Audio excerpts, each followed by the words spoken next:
जाति समूहों के वंचित होने, पिछड़ा होने की बात पिछले 40-50 साल में कही जा रही है, उन जातिगत समूहों की आर्थिक, सामाजिक, शैक्षणिक स्थिति में कोई सुधार नहीं हुआ है। 18 साल में नीतीश कुमार ने गृह मंत्रालय नहीं छोड़ा, किसी अति पिछड़ा को गृह मंत्रालय दे दो।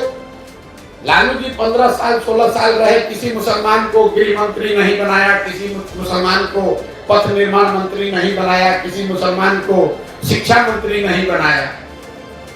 तो ये तो बेवकूफ बनाकर वोट लेने की बात है। पूरे बिहार में 32 साल से राज कौन कर रहा है? लालू कर रहे हैं, नीतीश कर रहे हैं। तो किसने इसको रोका है कि मुसलमानों को, पासमंदा समाज के लोगों को आप गृह मंत्री बना दीजिए?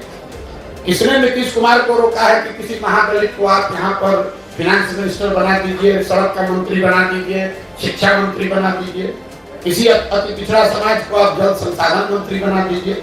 आज तक बनाया? इन लोगों का ये वोट लेते हैं, लेकिन जब सरकार बनती है तो उसमें जितने बड़े विभाग हैं वो तेजस्वी यादव रहेंगे, वो नीतीश कुमार रहेंगे। 18 साल में नीतीश कुमार ने गृह मंत्रालय नहीं छोड़ा, किसी अति पिछड़ा को गृह मंत्रालय दे दो। लालू जी 15 साल 16 साल रहे, किसी मुसलमान को गृह मंत्री नहीं बनाया, किसी मुसलमान को पथ निर्माण मंत्री नहीं बनाया, किसी मुसलमान को शिक्षा मंत्री नहीं बनाया। तो ये तो बेवकूफ बनाकर वोट लेने की बात है। जातीय सर्वे कराया गया, वो नीतीश कुमार का एक प्रयास था कि इसका राजनीतिकरण करके एक बार समाज को फिर बांटकर इसका राजनीतिक लाभ उठाया जाए।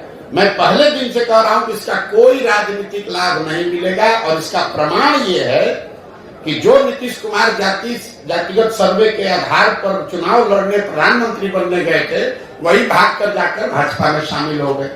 तो अगर जातिगत सर्वे का चुनावी फायदा होता तो नीतीश बाबू भागकर भाजपा में क्यों जाते? इसका कोई चुनावी फायदा नहीं है। एक और जो महत्वपूर्ण बात है जातिगत सर्वे, सबसे महत्वपूर्ण बात, जातिगत सर्वे जो बिहार में आया वो आपको क्या दिखाता है?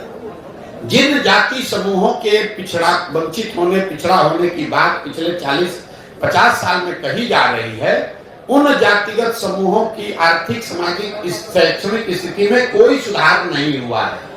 ये नीतीश लालू जी ने जमीन पर पड़े हुए कीचड़ को अपने मुंह में लगा लिया। अब सवाल ये होना चाहिए कि भाई 30-32 साल से जिन जाति समूहों के नाम पर आप राजनीति किए, जिनको बल देने, आवाज देने, शिक्षा, रिजर्वेशन देने के नाम पर आप गद्दी पर बैठे, उनकी स्थिति तो बदली नहीं। तो इतने दिन से तो आप सबको बेवकूफ बना रहे थे, और उनकी हकमारी की किसने? पूरे बिहार में 32 साल से राज कौन कर रहा है? लालू कर रहे हैं, नीतीश कर रहे हैं। तो किसने इसको रोका है कि मुसलमानों को, पासमंदा समाज के लोगों को आप गृह मंत्री बना दीजिए? किसने नीतीश कुमार को रोका है कि किसी महादलित को आप यहाँ पर फिनेंस मिनिस्टर बना दीजिए, सड़क का मंत्री बना दीजिए, शिक्षा मंत्री बना दीजिए, किसी अति पिछड़ा समाज को आप जल संसाधन मंत्री बना दीजिए? आज तक बनाया? इन लोगों का ये वोट लेते हैं, लेकिन जब सरकार बनती है तो उसमें जितने बड़े विभाग हैं वो तेजस्वी यादव रहेंगे, वो नीतीश कुमार रहेंगे। 18 साल में नीतीश कुमार ने गृह मंत्रालय नहीं छोड़ा, किसी अति पिछड़ा को गृह मंत्रालय दे दो।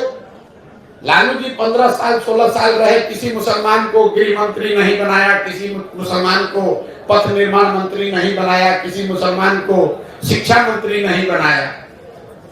तो ये तो बेवकूफ बनाकर वोट लेने की बात है। जातिगत सर्वे के आधार पर इन लोगों ने ये दिखाया, ऊपर वाले ने इनके हाथ से ही करवा दिया कि देखो तुमने इन समाज के लोगों का एक्सप्लॉयटेशन किया, इनको बेवकूफ बनाया, इनके लिए किया कुछ नहीं। इसीलिए आपने देखा कि जातिगत सर्वे के आंकड़े आने के बावजूद समाज में राजनीतिक, सामाजिक कोई प्रतिक्रिया नहीं है।